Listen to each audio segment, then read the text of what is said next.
Oh, nah, karena hati hanya bisa bicara dengan hati yang sama. Tempat yang kita titipkan itu teh sejauh apa? Normanya, nilainya, ya nilai-nilai yang kita anut lah. Jangan sampai nggak pas juga, berseberangan, akidahnya tidak tepat gitu misalnya teh. Itu kan juga jadi salah ya. Duh Bu, itu gimana ya Bu caranya untuk memutus rantai itu ya Bu?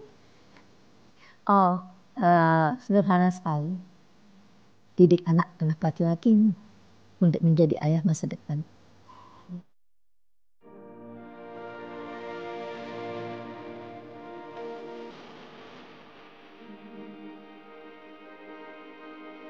Bismillahirrahmanirrahim. Assalamualaikum warahmatullahi wabarakatuh. Ayah Bunda, apa kabar? Senang sekali saya Yulia Rahman kembali menyapa Ayah Bunda di program kesayangan kita semua, program yang inspiratif, edukatif, dan tentunya syarat akan banyak hikmah. Di mana lagi kalau bukan di Grow as a Parents with Eli Risman.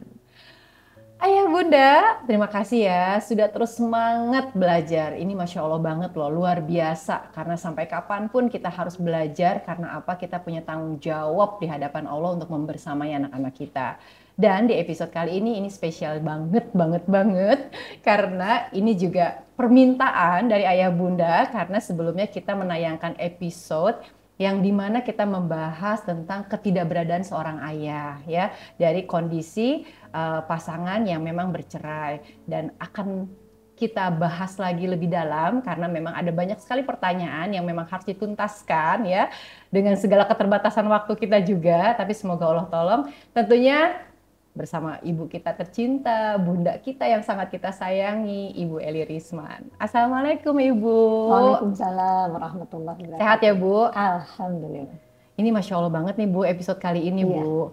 Karena ya permintaan dari ayah bunda yang kita lihat tuh poinnya sangat semangat sekali belajar.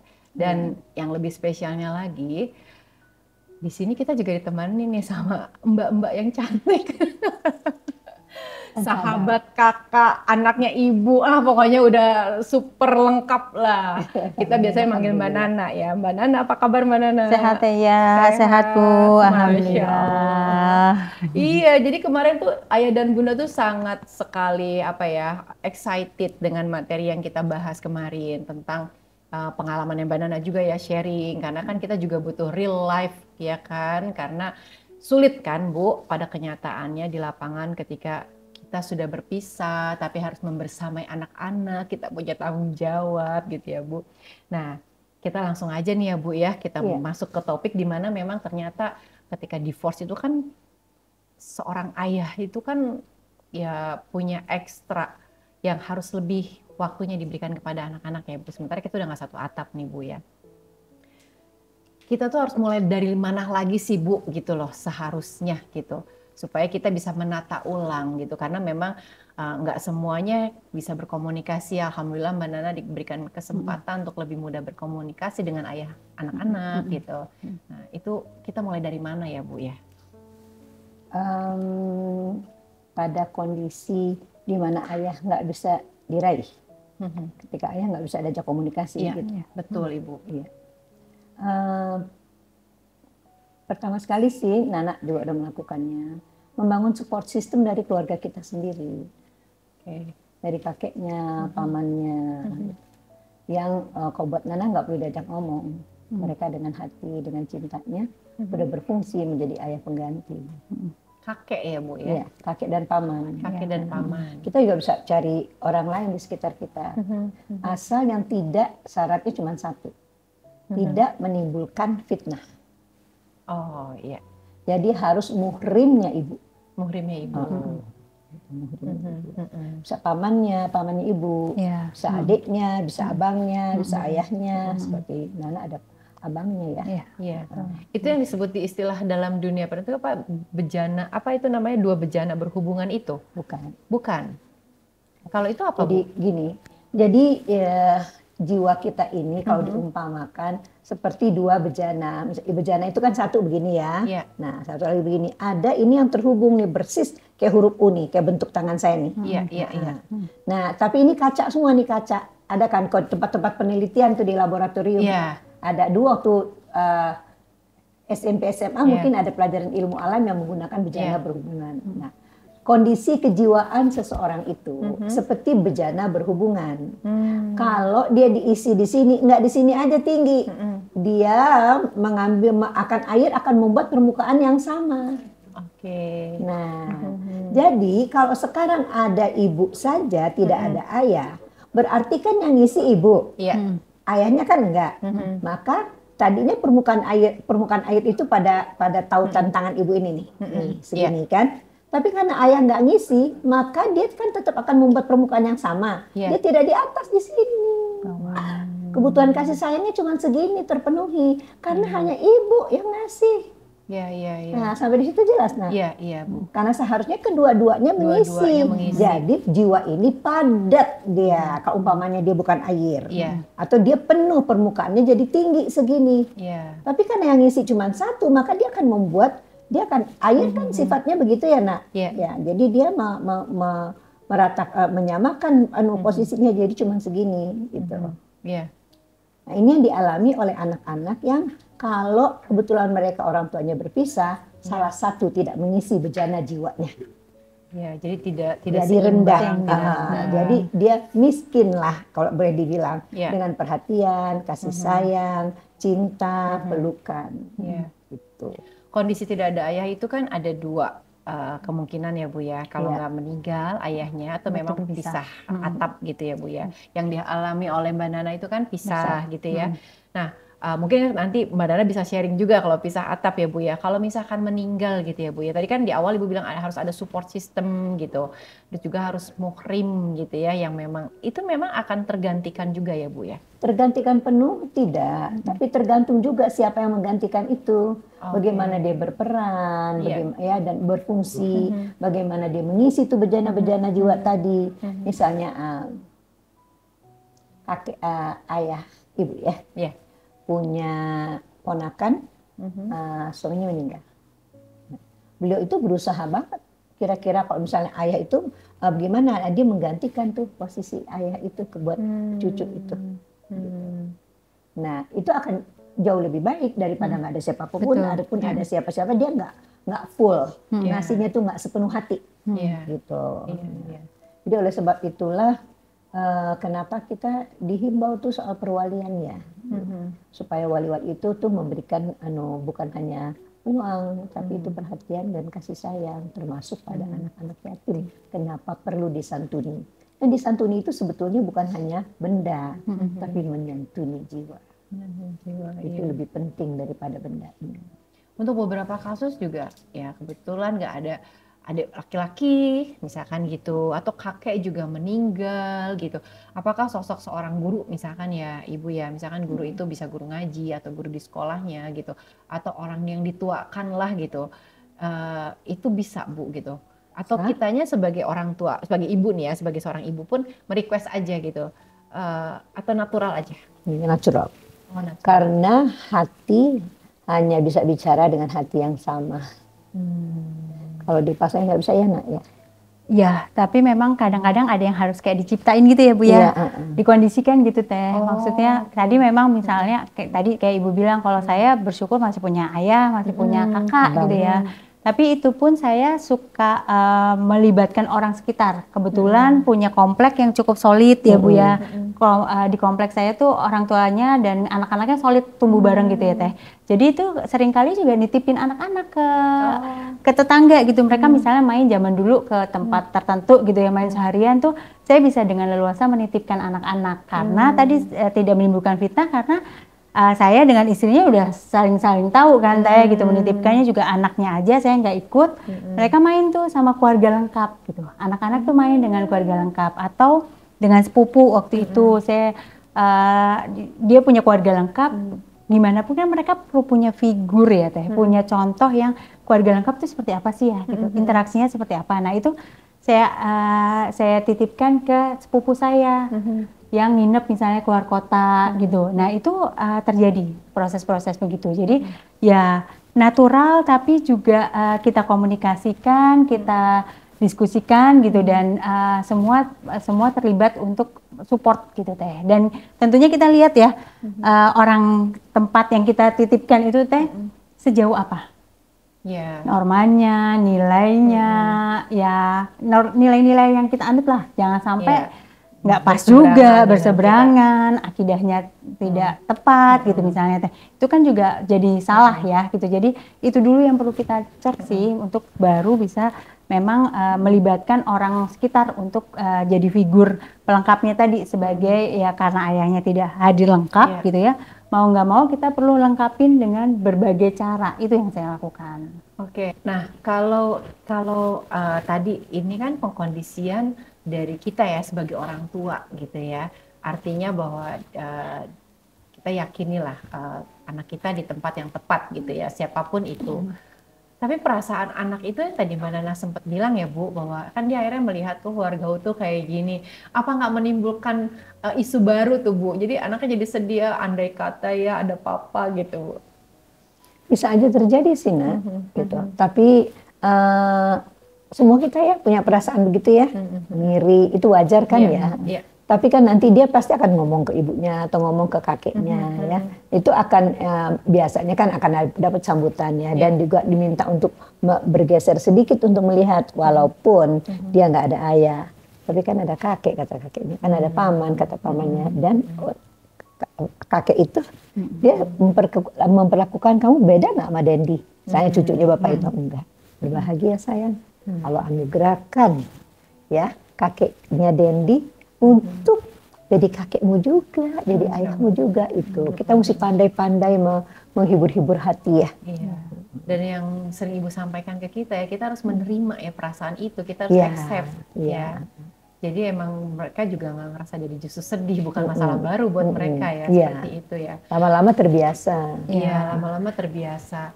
Nah, Bu, mungkin Nana yang mau ditambahin? Mungkin ya mau nyambung dulu. Mungkin pasti ada momen ya Teh, situasi itu terjadi ya Bu ya gitu. Tapi kan memang alhamdulillah tadi seperti yang saya sampaikan sebelumnya udah belajar dari Ibu gitu ya. Perasaan-perasaan itu diterima dulu Teh gitu. Ya diakomodir, maksudnya ya pasti ada lah situasi kok dia begitu gitu kan gitu. Nah, itu sih diterima aja dulu dan terus dikuatkan dengan tadi kalimat-kalimat Ibu. Terus yang kamu lihat kalau bareng keluarga A gimana? Tetap sama nggak? Alhamdulillah, makanya penting memilih itu karena kita yakin bahwa kita meletakkan anak kita di tempat yang tepat dan mereka menyayangi anak kita juga dengan tadi yang Ibu bilang hati ya, natural. Itu tuh terasa sampai sekarang. Ambience-nya gitu. jadi positif ya. Ambience-nya positif gitu ya. Dan anak tidak merasa dibedakan ya Bu, walaupun pertanyaan justru kan pertanyaannya muncul bukan saat bersama keluarga itu biasanya dengan lingkungannya gitu. Iya ayah lo nggak ada gitu lo broken home ya, itu kan itu hal-hal seperti itu mungkin saja muncul dan itu ya diobrolin lagi, ditangkap aja. Kadang ya perlu guling-guling nangis-nangis dengan emosinya ya gimana, kita terima dulu aja gitu. Kalau kitanya masih marah, kita yang susah Teh gitu, jadinya kita netralin dulu perasaannya. Memang situasinya memang buat dia berat, buat anak-anak nggak mudah gitu. Kalau pengalaman cerita sama anak yang pertama itu malah akhirnya mereka bertemu dengan teman-teman sejenis. Maksudnya bukan sejenis gimana sama-sama berayah. Tidak berayah. Iya. Kaget ya. Tenang. Maaf. Iya. Maaf ya. Agak itu. Maksudnya teman-teman yang sama-sama dalam situasi yang serupa. Itu yang membuat mereka jadi kuat dan solid Teh gitu. Dan saat mereka datang interaksi ke rumah gitu itu juga responnya juga ini ya Bu, oh Bunda gimana ini, jadi mereka juga legowo menerimanya dan saling mensupport ya. Jadi akhirnya ketika bermain dengan teman-teman yang memiliki nasib yang serupa, jadi dia tidak merasa sendirian. Betul. Gitu ya Mbak Nana ya. Dan bukan mau bilang bahwa keadaannya sekarang banyak ya Bu, tapi kenyataannya begitu ya Bu ya. Di angkatan anak-anak saya saja sudah cukup banyak gitu Teh gitu. Jadi dia ketemu teman-teman yang memang senasib nih, ayahnya juga tidak hadir utuh, bahkan mohon maaf tidak bercerai gitu ya Bu, tapi tidak hadir utuh tuh banyak Teh. Gitu. Jadi dia bisa menangkap itu gitu bahwa iya ya, dia ada sih Bun, nggak berpisah sih Bun, tapi gitu, itu dia tangkap gitu situasi itu. Itu kita sudah lama sebagai bangsa mengalami krisis keayahan.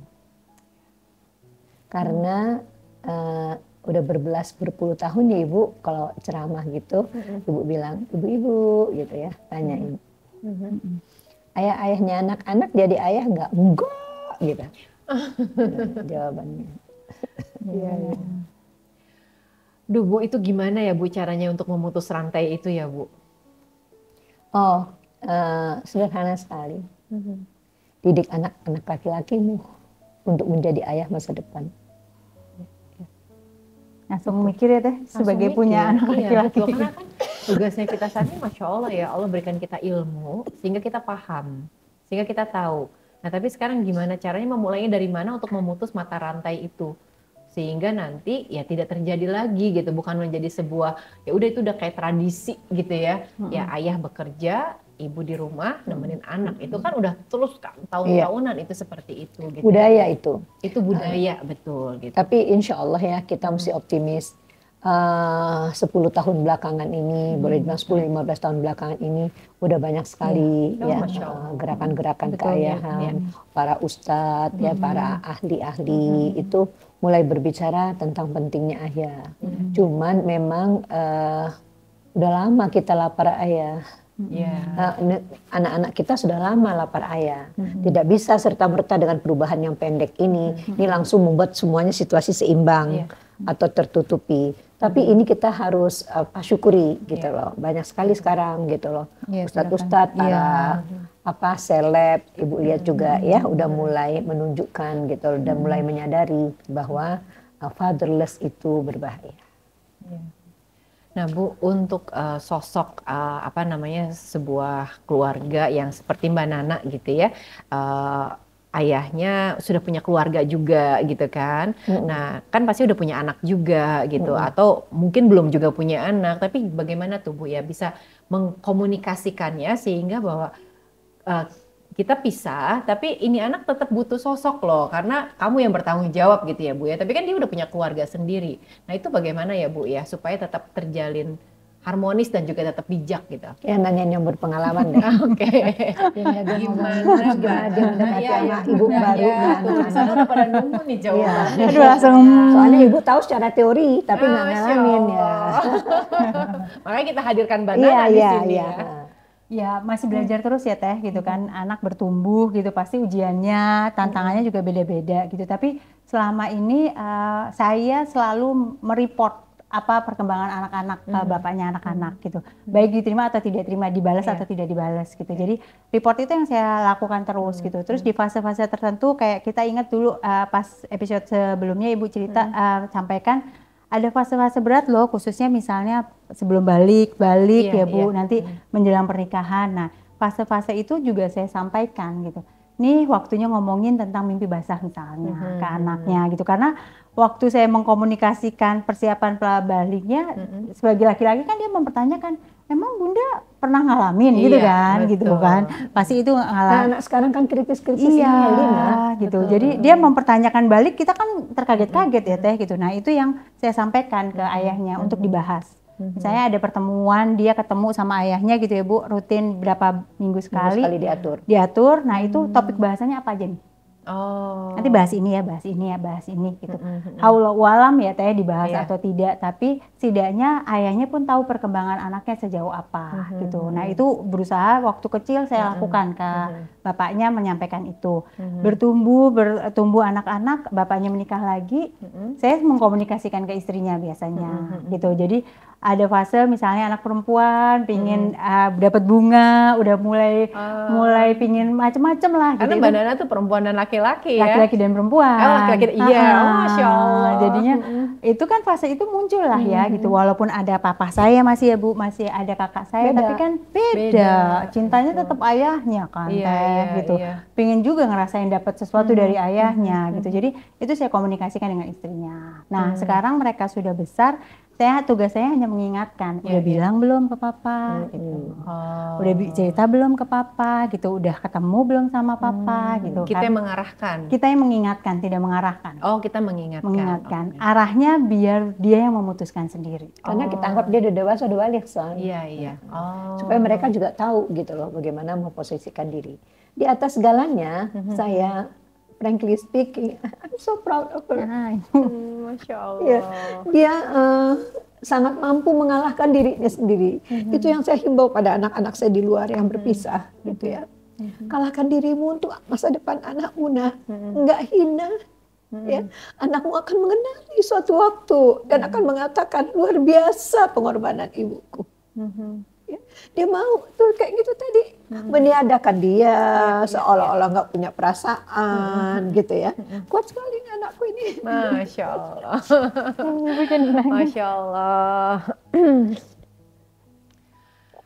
Ya, Kuat sekali. memang ya Bu ya, yang sering Ibu Memang sering harus kuat gitu, Betul. karena itu kan pilihan yang kita lakukan ya. Jadi sedangkan kita sekarang kalau kita tetap bersih tegang, terus selalu mengedepankan ego. mempertimbangkan ego kita, itu berarti kita sendiri tidak selesai dengan diri kita. Ya. Nah, yang Ibu himbau nih buat anak-anak Ibu di luar sana adalah, nak, selesaikan urusanmu dengan dirimu sendiri dulu. Nggak mungkin bisa melakukan ini kalau nggak selesai sama diri sendiri gitu. Ya. Karena itulah pengorbanannya seorang ibu ya. Yang bukan hanya, ini bukan soal bicara rupiah ya, tapi bicara harga diri yang kita suka merasa, Allah, emang anak gue kan anak dia juga.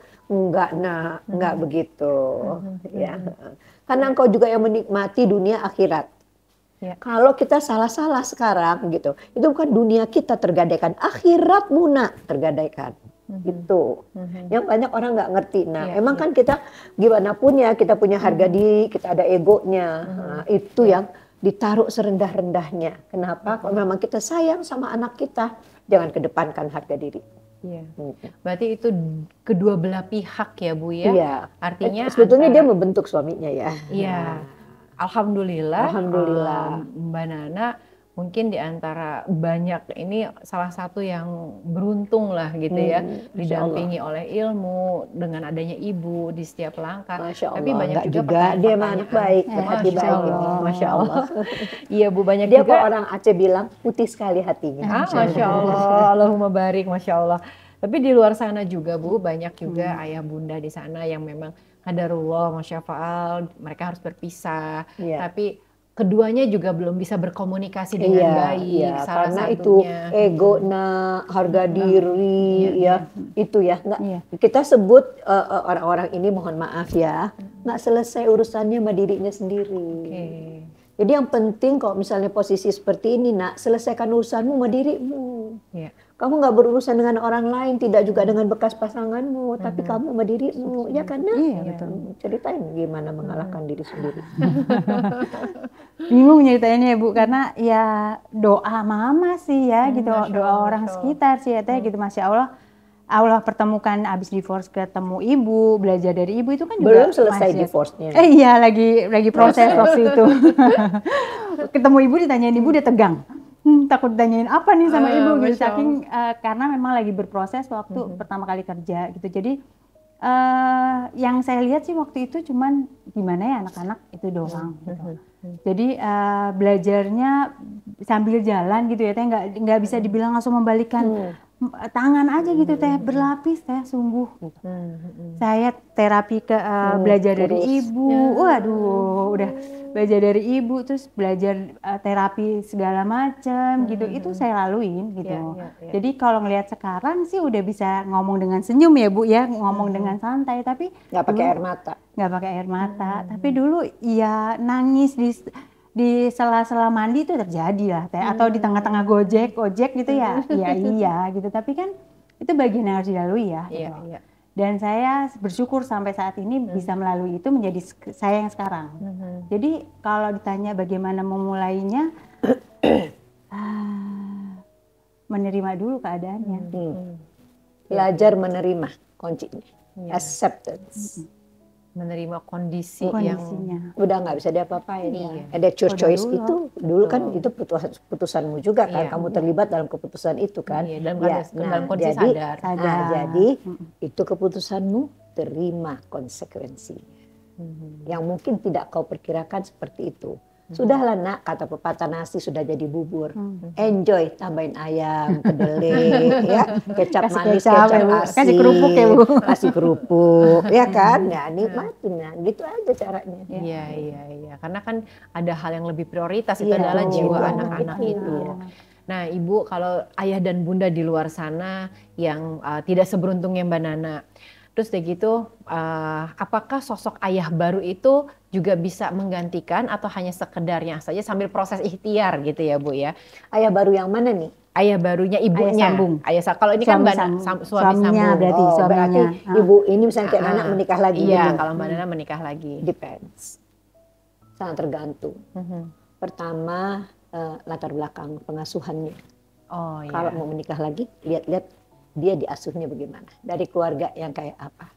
Hadir nggak ayahnya. Ya, sudahlah, apa namanya, masuk lubang 1 kali, masa mau masuk lubang 2 kali. Lagian tambah majemuk.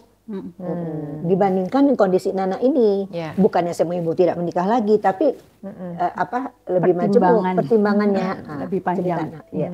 Pertimbangannya lebih panjang sih Teh. Makanya kenapa Mbak Nana belum memutuskan untuk kembali? Memutuskan atau enggak belum tahu sih, belum nemu aja sih Teh mungkin. Enggak, tapi maksudnya pertimbangannya untuk mengenal lebih jauh seseorang juga jadi lebih panjang. Iya. Gitu loh. Ada ketakutannya. Ada ketakutan. Bukan tidak pernah dicoba, Ibu tahu. Iya, gitu. Ada ketakutan, ada rasa khawatir, berlapis lah Teh. Iya. Lebih berlapis, dan pertimbangannya bukan hanya diri sendiri kan. Anak. Iya, betul. Anak. Bukan orang tua lagi. Betul. Anak, terus keluarga yang kita akan temui nanti seperti apa ya? Dia punya anak berapa ya?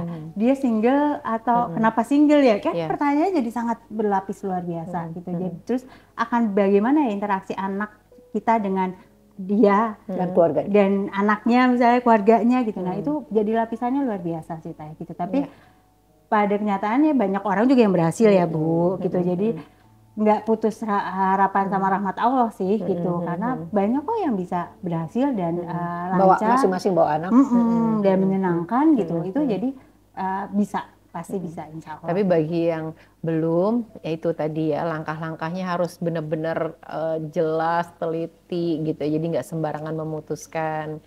Kalau pakai kata singkatnya nak, jangan emosi di depan ya nak. Akal. Iya. Akal sehat. Dan selesai dulu sama diri sendiri. Iya. Udah tahu nih, hitung-hitungannya udah tahu. Kalau ini terjadi, aku begini, anakku begini, orang tuaku begini. Nah ini menghadapi ini satu-satu bisa apa enggak? Ya, jadi ya istikharah lah, salat lah gitu. Jangan mudah mengambil keputusan, maksud ibu. Jangan bawa perasaan doang gitu Teh. Ini kan memutuskan silaturahim. Betul.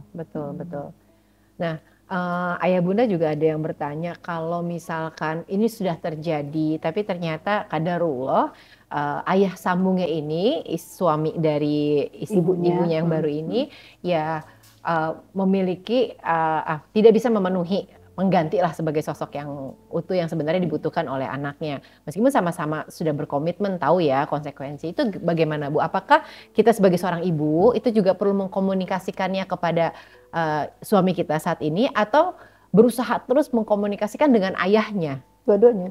Sebetulnya salahnya adalah nggak tahu benar ya kemampuan suaminya ini kira-kira orangnya kayak bagaimana. Bagaimana kok dia punya anak sambung, bukan anak itu bagaimana punya ayah sambung, terbalik. Bagaimana dia kok punya ayah sambung, anak sambung. Nah kita juga kan perlu mempelajari dong latar belakang dia. Kalau dia udah berkeluarga dulunya, bagaimana dia sama anaknya. Kalau dia hubungan sama anaknya aja udah jelek, bagaimana lagi dengan anak kita? Kenapa kawin sama dia?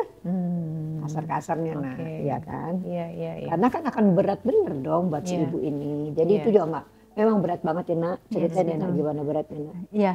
Kalau saya ngebayangin sih Teh, kalau anak-anak tuh bisa kita bentuk ya. Iya. Anak-anak tuh bergantung bagaimana framing kita gitu. Waktu bapaknya anak-anak menikah lagi gitu ya, dari awal tuh memang saya udah diskusikan kemungkinan akan terjadi dengan hubungan kita gitu ya gitu. Bunda menikah lagi, papa menikah lagi, terus masih atau kembali gitu kan. Nah jadi saat papahnya menikah lagi, dia tuh anak-anak tuh udah bisa ya, satu ada yang marah, ada yang emosi gitu. Saya butuh beberapa waktu untuk meredakan emosinya, menjadi got sampah emosinya itu ada gitu ya.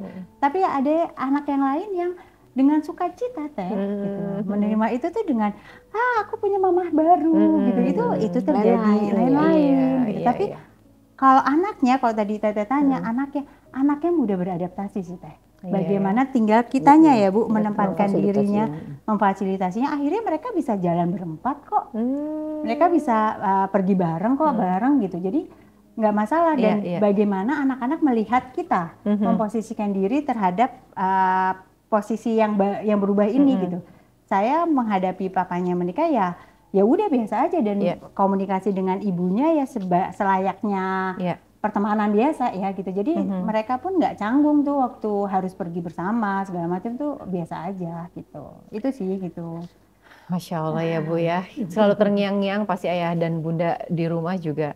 Ibu selalu sampaikan jangan buat gempa di jiwa anakmu. Ya jadi kita memang ya tadi ya alhamdulillah Allah kasih Mbak Nana di sini juga untuk sama-sama kita, Masya Allah tabarakallah, untuk bisa kok untuk kita melawan diri kita. Sebenarnya kuncinya ada di kita ya Bu ya. Di kita tuh di kedua orang tuanya ini gitu ya, keselamatan jiwa mereka. Terima kasih loh Mbak Nana, dan kita mungkin sekarang masuk ke ada beberapa pertanyaan nih Mbak Nana, Ibu ya. Ini juga pertanyaannya memang cukup urgent sih menurut kami. Jadi yang bertanya, usia anak itu 16 tahun dan 12 tahun Ibu. Ayahnya membolehkan anaknya merokok dan tidak peduli agama. Gimana sikap saya terhadap anak dan ayahnya yang tidak sama pandangannya dalam pengasuhan? Ini menggelitik sekali ya. Kita sedang membahas tidak ada ayah karena kondisi. Ini ada ayah pun seolah-olah jadi nggak ada ayahnya ya. Oh itu ayahnya ada, bukan berpisah. Ayahnya ada berpisah. Membolehkan anak merokok. Jadi kalau ketemu, kalau ada pertemuan. Oh iya salah. Tadi ya cuma berpikir, ya Allah ini pertanyaan, ini kok ada ayahnya, tapi kok ayahnya beda cara mana. Salah ya ayah bunda, mohon maaf ya yang bagi yang bertanya. Oke, jadi bagaimana Bu dengan cara pandang yang berbeda itu Bu? Gimana? Saya dulu Bu. Jadi kalau saya sih biasanya kalau setiap kali pertemuan ada debrief teh. Briefing dulu nih sama anak secara non formal tentunya gitu ya. Nanti aturannya gini ya, yang boleh dilakukan ini, yang nggak boleh dilakukan ini gitu ya. Terus nanti ke bapaknya anak-anak juga sama. Anak-anak udah tahu ya, nanti bolehnya ini. Gitu. Jadi melakukan debrief itu jadi penting gitu, karena kita nggak tahu, kita benar-benar nggak tahu apa yang terjadi di sana. Kita hanya bisa mendoakan gitu. Karena Allahu alam gitu apa yang terjadi di sana. Jadi debrief itu penting. Terus setelah itu pulang kita cek lagi. Jadi gimana kemarin sholat nggak pas nginep sama papa gitu. Sholatnya ketinggalan berapa kali gitu. Ya dibawa bercanda aja ya teh gitu. Nggak perlu yang strict banget, tapi dia tahu ada brief yang oh iya kemarin kelewatan dah, soalnya main bla bla bla bla, namanya anak-anak gitu. Dan perbedaan-perbedaan aturan dan nilai kan pasti terjadi karena kita tidak serumah ya Bu gitu. Itu sih yang saya lakukan Bu waktu itu gitu. Dan sampai sekarang pun tinggal mengingatkan lagi, ingat nggak ya kalau lagi ke sana apa yang perlu diingat, apa yang sholatnya gimana gitu, misalnya kayak gitu sih teh.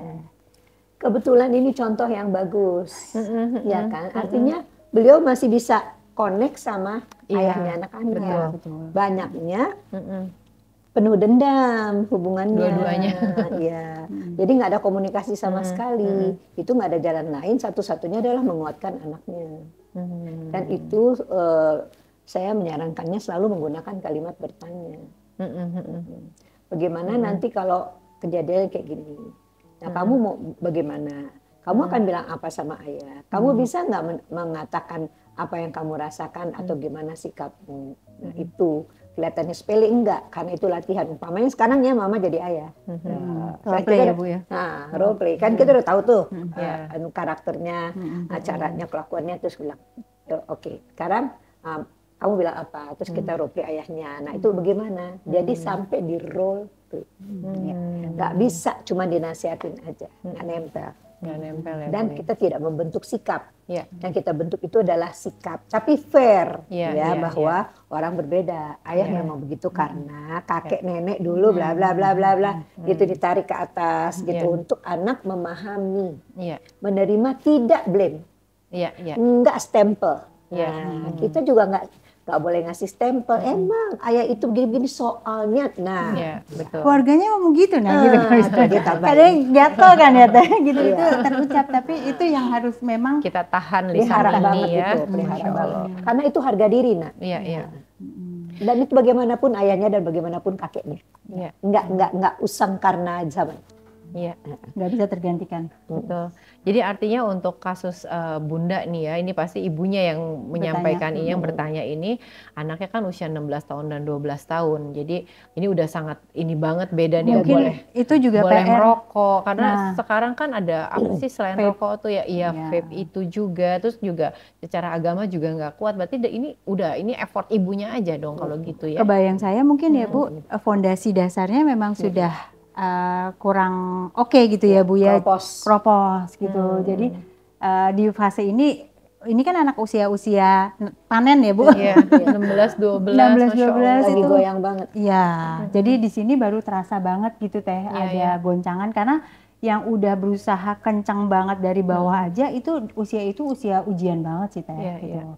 Anak-anak tuh muji gitu teh, nyoba-nyoba gitu, apalagi kalau dia melihat ada peluang nih gitu. Ada peluangnya tuh, jadi pasti dicoba gitu. Nah, karena fondasi awalnya mungkin juga kurang kokoh, bisa jadi makin memudahkan anak untuk nyoba-nyoba menurut saya. Satu hal yang perlu diingat adalah bahwa anak-anak remaja itu takut resiko. Dia nggak mikir panjang. Apalagi kalau proses pembesarannya nggak dibuat aturan dan dipahamkan pada aturan itu, terutama aturan-aturan agama. Mereka itu berani sekali mengambil resiko.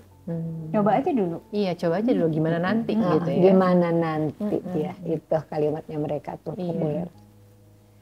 Oke. Jadi ibu harus terus semangat ya Bunda ya. Terus minta tolong sama Allah ya. Karena ini memang berat banget ya Bu, apalagi basic agama ya. Dan pertanyaan berikutnya ini ada seorang bunda, anak laki-laki berusia 8 tahun. Menjadi orang tua tunggal, terus bagaimana peran ayahnya nggak ada sama sekali, tidak ada komunikasi yang tadi kita bahas di awal. Ayahnya masih ada Ayahnya masih ada, tapi tidak ada komunikasi dan tidak tanggung jawab sama sekali terhadap anak. Nah ini bagaimana Bu? Itu tadi di awal-awal kita udah sempat ini juga singgung ya Bu ya. Ternyata banyak sekali nih Bu kasus-kasus seperti ini. Jadi ayahnya ada, tapi ya memang udah belas aja. Anak berayah dia ada, berayah dia tiada. Dan ini anak usianya juga 8 tahun kan, usia yang memang Masya Allah ya, yang butuh sosok sekali ya Bu. Ini bagaimana Bu? Nggak gampang, karena serumah. Anak lihat pagi, anak lihat siang, anak lihat malam. Ya. Jadi kita jangan-jangan ibunya ini udah capek ya, udah frustrasi duluan, udah lelah kan Bu. Udah capek. Jadi satu-satunya yang bisa ibu himbau adalah Bu mundur selangkah, tolong terima kenyataan ini, gitu. Terus ibu ternyata kan nggak bisa berharap, maka kata pepatah, tendang ke gelanggang walau seorang. Lo main bola nggak ada lawannya, ya, ditunggu lawan nggak bakalan ada. Usahakan tendang ke gelanggang, pokoknya gol walaupun kamu pemain tunggal. Itu patah lama tuh, tendang ke gelanggang walau seorang. Karena udahlah dia nggak bertanggung jawab sama Allahnya, masa kita nggak bertanggung jawab sama Allah kita? Iya. Betul. Kita tunggu dia nggak jadi, ada juga jadi ke penyakitnya ya. Jadi sakit hati ya Bu. Minimal. Dan fokus aja sama kita ya. Iya, Bu, fokus sama kita. Apa yang bisa kita lakukan? Tendang ke gelanggang nak, walau kau seorang. Ya ibu, sedih. Ya, ada tapi tidak berfungsi. Nah, oleh sebab itu, mengapa kau harus tendang ke gelanggang walau seorang anakmu laki-laki nak? Jangan sampai dia menurunkan sifat ayahnya yang kita atau masyarakat kita atau agama kita tidak menerimanya. Kita tidak bermaksud memburuk-burukkan, enggak ya. Kita ibu juga belum tentu baik banget ya, belum tentu benar juga. Tapi kita enggak menuduh, cuman yang kita mengatakan kepada diri kita, aku tendang ke gelanggang walau seorang. Ya. Apalagi ini anaknya 8 tahun, lagi laki-laki pula. Iya. Nah, artinya kan yang tadi ya istilahnya memutus mata rantai itu, dan kita didik anak kita ini agar tidak mengambil sesuatu yang buruknya ya Bu ya. Kita baca-bacakan, tiup kepalanya kalau tidur ya, supaya dia nggak mewarisi. Allah hindari dia mewarisi yang buruk-buruk. Iya betul. kebayang aja sih Teh lelahnya gitu ya. Yang bertanya nih ya Teh gitu kan, karena harus berperan 2 peran sekaligus. betul. Terus harus mencari nafkah. Ya. Itu tuh berat sekali sih Teh gitu karena 24 jam tuh rasanya nggak cukup ya gitu, karena sisa-sisa energi kita harus menghadapi anak-anak yang sedang secara emosi sedang tidak baik-baik saja, sedang luar biasa kacau balau gitu. Jadi kalau dulu sih saya biasanya kalau udah capek ya afirmasi diri sebelum sampai rumah untuk lebih tenang. Kasih contoh. Jadi misalnya di Gojek gitu ya Bu, atau di perjalanan di bus apapun itu, seiring perjalanan ini saya minta Allah bantu saya untuk melepaskan semua beban lelah, letih apapun itu, dan saya sampai rumah dengan kondisi lebih nyaman, lebih sehat, lebih tenang, dan siap menghadapi anak dengan lebih baik. Kuncinya minta tolong sama Allah sih. Dan ngobrol Tapi sama kita ngomong sama diri sendiri, positif self talk namanya, PST. Ya, semangat ya Bunda ya. Masya Allah. Karena ya jangan putus harapan sama rahmat Allah aja. Iya betul. Gak ada yang nolong di kau kecuali dirimu dan Allahmu. Masya Allah. Lanjut nih Bu, ini pertanyaannya banyak sekali loh di luar kita sana. terbatas sayangnya. Iya, tapi nggak apa-apa, kita masih baca aja dulu ya Bu ya, karena ini juga kan urgent ya Bu ya, pertanyaan-pertanyaan ini. Usia anak 15, 12, dan 9. Allah. Oke. Bagaimana untuk mengarahkan mereka, ketiga anak ini, untuk tetap mau berkunjung ke rumah ayahnya? Agar tetap terjalin komunikasi yang baik meskipun keadaan sudah berbeda. Nah kita harus tahu dulu ya Bu, backgroundnya hubungannya baik nggak komunikasinya ya Bu ya? Betul. Dia udah jawab sendiri. Dia nanya agak pinteran dikit nih, Masya Allah. Emang pinter. Jadi gimana Bu? Gimana Nak? Mulai dari kitanya balik tadi Teh, gitu. Iya. Tadi ngelihat hubungannya baik atau enggak, tapi anak mencontoh kita sih Teh. Iya. Baliknya ke situ ya Bu, gitu. Kita yang dekat. Kita yang lihat ya, kalau misalnya ayahnya memang masih tinggal sama orang tuanya, kita nyaman berkunjung ya, kita ikutan berkunjung. Kalau enggak nganterin Teh. Kita di mobil, mereka suruh masuk. Oh gitu. Iya. Masya Mau nggak Allah. mau sih Teh gitu, tapi itu harus dikorbanin. Kita di mobil, kita melihat mereka berinteraksi, kita dengan diri kita. Waktunya kita me time kan berarti. Ambil hikmahnya itu aja gitu. Jadi tapi mereka mencontoh apa yang kita lakukan. Kalau ayahnya belum nikah lagi, kita juga nggak apa-apa kan, turun. Yang penting dalam kondisi yang memang kan kita udah bukan mahram, tapi nggak apa-apa kan sebenarnya. Senyamannya masing-masing ya Teh. Kalau nyamannya ibunya memang nggak nyaman ya Bu, daripada menimbulkan emosi. Iya. Atau kita nih, atau ayahnya juga masih belum nyaman sama kitanya. Ya udah kita anterin, kita taruh dia, kita tungguin. Iya. Tapi dia melihat ya Bu. Gitu. Kata kuncinya ya Nak, dalam segala hal jadilah mulia. Masya Allah, Masya Allah. Gak gampang, gak semua orang bisa. Tapi bisa kalau kita mau. Iya. Oke, ini banyak banget nih pertanyaannya nih Bu. Tuh, masih banyak kayak Bunda. Mau Teh bacain semuanya. Kita pasti akan baca lagi ya pertanyaan-pertanyaan berikutnya. Terakhir pertanyaannya nanti kita closing dulu, nanti kita lanjut ya Bu. Karena ini salah satu bentuk apresiasi kami, khususnya ibu yang sayang banget sama ayah dan bunda di rumah ya. Jadi pertanyaan-pertanyaan ini sudah kami khususnya yang urgent banget ya gitu ya. Insya Allah nanti ibu akan jawab ya pertanyaan-pertanyaan ini. Tinggal satu lagi ya Bu ya, nanti kita closing. Anak saya 2 dan keduanya laki-laki. Ini mayoritas di sini pertanyaan anaknya laki-laki sih Bu. Lebih susah soalnya Teh. Iya betul ya. Anak saya 2 dan keduanya laki-laki berusia 10 dan 7. Bagaimana saya bisa mengisi peran ayah di mana saya juga sebagai ibu bekerja. Oh, beliau juga ayahnya mendapatkan waktu 2 minggu sekali. Oh, kalau ini masih ada. Ini masih walaupun Masya Allah. 2 minggu sekali tapi masih ada. Betul. Tapi mungkin ibunya ini bingung juga karena harus kerja gitu. Ini bagaimana Bu? Silakan. Tadi ya Teh, afirmasi tadi ya Bu. Karena pasti kita karena bekerja pulang-pulang sampai rumah sudah capek gitu, dengan segala emosi, dengan segala beban pekerjaan gitu. Jadi ya apalagi sampai rumah tuh anak lagi bermasalah. Nah, betul. Dan nyari perhatian umumnya ya Bu, karena usia-usia mencari perhatian karena kita udah seharian nggak di rumah. Atau bahkan ada situasi anak kita di kantor Dia udah telepon terus. dan cari perhatian. Iya. Itu pasti ada lah teh gitu situasi itu gitu. Ya saya pernah dalam situasi ya udah handphonenya saya nyalain, saya sambil kerja gitu ya gitu. Tapi mendengarkan, dia cukup didengarkan, dia cuma butuh kita ada. Dengar bahwa dia ngeluh segala macam, dia waktu itu mau main PS dengan aturan yang sudah kita sepakati nggak boleh main PS gitu.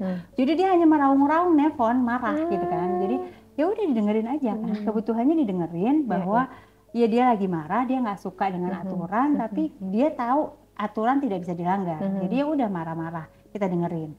Sampai rumah ya tentu masih ada sisa sampah kan gitu. Jadi ya kalau itu taruh dulu, dengerin dulu apa yang dia butuhin. Iya, iya. Nggak ngapa-ngapain dulu gitu. Setelah kita kosongin diri untuk sampai rumah, terus dengerin dulu deh gitu. Terus setelah dia udah cukup, minta izin baru untuk mandi kah atau apa gitu. Atau kalau memang kita sampai rumah ada yang urgent, yang pekerjaan harus diselesaikan, bilang, bentar ya, Bunda butuh waktu sekian, Bunda harus ngerjain sesuatu. Setelah itu kita main lagi. Atau kita waktu itu kita Bunda bisa balik. bareng, kita bareng. Ya kitanya harus tertib sih. Iya, iya. 15 menit anak kan tertib banget ya teh. Tungguin Udah 15 menit Bunda gitu kan gitu. Ya udah balik lagi. Jadi mau nggak mau 15 menit balik dan meninggalkan itu dulu gitu. Alhamdulillah dapat tempat pekerjaan yang mengerti kondisi itu. Tapi kalau teman-teman kan belum tentu ya teh. Jadi ya itu yang harus dikomitmenin. Ya misalnya oke, 15 menit Bunda main lagi, ntar 15 menit balik lagi ya gitu misalnya. Kayak keadaan-keadaan seperti itu dan tetap nggak bisa ngisi figur ayahnya ya. Kalau karena ayahnya komunikasi masih oke, bisa video callan sih ya Bu hari gini ya gitu. Bisa tetap chattingan atau video call atau balik. Kalau saya di rumah masih ada kakek dan kakak saya, itu menolong sekali. Oke, Ibu kasih tips ya. Iya, Masya Allah. Kenapa Allah kasih kita kuping 2, mulut 1? Kenapa nggak mulut kita 2? Berarti Harus lebih banyak mendengar. dengerin aja dulu. Oh gitu, ya Allah, ya Allah. Kalau mama jadi kamu, terus kita berada di sampingnya dia. Gue ngerasain, kasih vibrasi. Begitu. Nah, sama nada walaupun pura-pura, gitu. Tapi kita begitu ya Allah, terus gitu. Itu yang dia butuhin. Reaksi yang spontan, jujur, ya walaupun kita bikin-bikin, itu yang dia butuhin. Iya. Jadi hadir utuh juga ya, penting ya kita ya. Penting 2 kuping, lebih banyak dari 1 mulut, yang didengar adalah perasaan. Iya, bukan pendapat. Jangan tanya pendapat nih, tanya perasaan orang lagi. Penuh emosian ditanya pendapat, dia maksud lo, gitu. Malah lebih galak nanti. Lebih galak maksud lo. Oke. Ibu, ini dari banyak pertanyaan ini, sebelum nanti kita lanjut ke pertanyaan berikutnya, ini kan yang menarik ini kalau dilihat ya Bu, berarti kan ini peran seorang ibu nih sangat luar biasa ya untuk mempunyai peran ganda. Tapi apakah betul Bu bahwa sebenarnya kita sering banget dengar kalau perempuan itu kan multitasking dan kita bangga dengan multitaskingnya kita. Tapi di satu sisi multitasking itu membuat seorang wanita itu memiliki emosional yang tidak baik, jadi emotional breakdown. Sementara kalau untuk single parents dia harus multitasking, karena kalau dia nggak multitasking berantakan lah yang tadi ya, maksudnya bukan dalam arti berantakan ya, dia butuh memuat. Dia habis lah. Habis. Nah, exhausted. Itu gimana Bu? Nana. Multitaskingnya sih iya teh, tapi hadir utuh tadi tetap harus membagi sih teh. Mau nggak mau gitu ya, begitu sampai rumah hadir utuh dulu, walaupun pikirannya tuh aduh tadi kerjaan yang ini ditungguin nih, ini tapi belum gini nih, tapi begitu itu duduk dulu lagi sama anak gitu, hadir utuh kayak tadi berasa di sebelahnya, merasakan hal serupa. Iya ya, nggak enak banget nggak boleh main PS sampai weekend ya, itu diutuhkan dulu, dilengkapi dulu gitu. Karena kalau kita tetap multitasking dengan berbagai itu, kitanya juga kurang, jadi nggak fokus sama diri. Jadi makin lelah sih menurut saya kayak gitu. Bahwa pikiran dan nanti sambil misalnya nih kita sebagai ibu-ibu kan ya Bu, masak tuh sambil ngapain gitu. Ya itu bisa dilakukan, tapi kalau udah berhadapan dengan anak, lain tinggalin. Jadi artinya benar ya kalau multitasking itu sebenarnya juga nggak positif Karena kan itu yang tadi yang Situasional. situasional. Jadi kalau kondisi-kondisi Kita sanggup. gini, ya Sanggup sebagai hadir perempuan. utuh pun tidak perlu durasi lama. Iya. Yang penting sesuai kebutuhan anaknya ya. Masya Allah. Kata kuncinya Nak, kebutuhan apa? Kebutuhan perasaan. Perasaan Sampai itu. perasaannya terurai. Umpamanya tadi dia benang kusut tuh, Iya, iya. cuman duduk untuk bikin ini terurai. Oh begitu. Oh jadi sebetulnya kamu keselnya sama si Fandi. Terus karena dia laki-laki tuh karena sama abang begini, jadi kamu ikut-ikutan kesel sama ayahmu gitu maksudnya. Oh iya udah mama ngerti. Oke, diuraikan. Ibu Mbak Nana, terima kasih sekali ya. Semoga saja apa yang dijelaskan oleh Ibu dan juga Mbak Nana itu bisa mewakili, menjawab pertanyaan-pertanyaan dari ayah bunda di luar sana.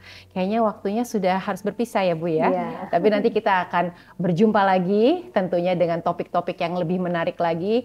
Yang penting terus semangat belajar ya ayah bunda ya. Kita akan bertemu lagi di program yang inspiratif, edukatif, dan tentunya syarat akan banyak hikmah. Di mana lagi kalau bukan di Grow as a Parent with Eli Risman. Saya Yulia Rahman pamit undur. Sampai ketemu lagi. Assalamualaikum warahmatullahi wabarakatuh. Waalaikumsalam.